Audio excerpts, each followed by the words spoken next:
The Galactic Coalition war room fell silent as Captain James walked in. The human officer, compact, unremarkable by his species standards, moved with the casual confidence that all Death-Worlders seemed to possess.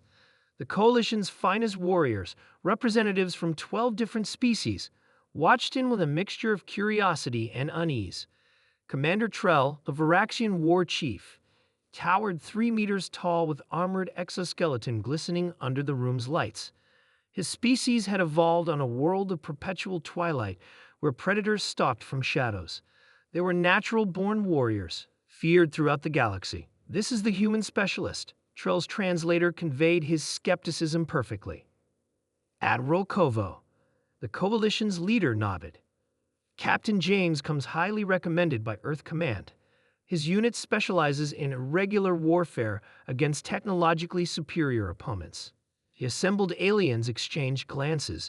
The Drin invasion force had overwhelmed 3 Coalition worlds already. Their technology outmatched anything the Coalition possessed, and their hive-mind coordination made conventional tactics useless. Desperation had led them to seek help from the humans, newcomers to galactic society whose homeworld classification as a death world had initially made them objects of both fascination and wariness. "Our scouts report a Drin command center on Proxima IV," Admiral Kovo continued, activating the holographic display. "We need to disable it to disrupt their invasion force. All previous attempts have failed." Captain James studied the display, nodding slowly. "Standard infiltration problem. I'll need 20 volunteers." Trell laughed, a harsh sound like grinding metal. 20? The last assault used 400 of our finest warriors. None returned. "Not for an assault," James clarified, "for a leadership exercise." The room erupted in confused murmurs. Admiral Kovo raised a hand for silence. "Explain, Captain." James pointed to the facility's weak points, speaking casually as if discussing a training exercise rather than what many considered a suicide mission. "The Drin have adapted to your tactics because you're predictable. You send your strongest warriors, your most decorated commanders. They expect that." He looked around the room.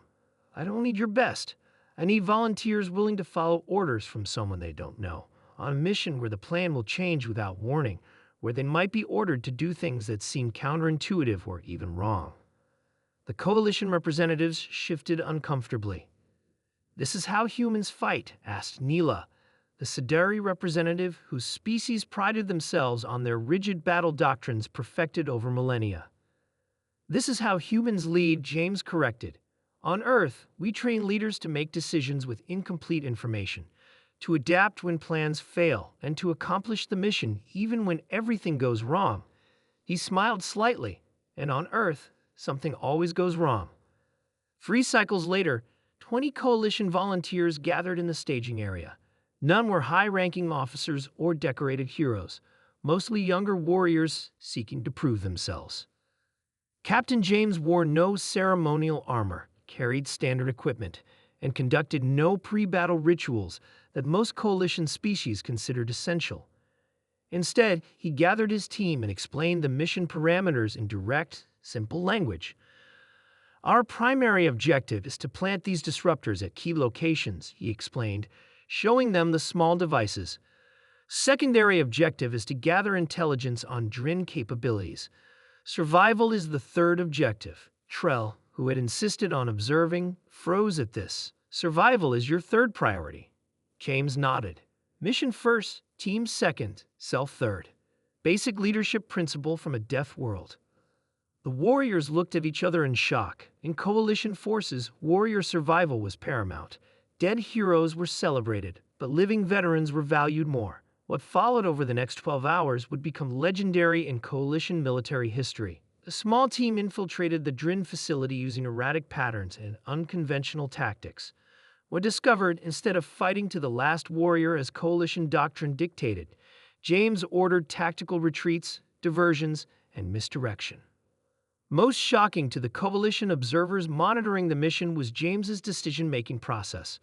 When the original plan became unworkable, he calmly adapted. When team members were wounded, he reassigned roles without hesitation. When faced with overwhelming opposition, he created chaos rather than order. He's deliberately causing systems failures throughout the facility. Admiral Kovo noted with surprise as alarms blared across the Drin command center. The Drin are responding to the wrong threats. The mission succeeded. The disruptors were planted, crucial intelligence was gathered, and most surprisingly to the coalition commanders, 16 of the 20 warriors returned. An unprecedented survival rate for an operation against the Drin. In the debriefing, the coalition warriors spoke with a mixture of awe and lingering fear about James's leadership. He ordered me to leave behind my wounded comrade, one Sideri warrior recounted. I refused, as our code demands.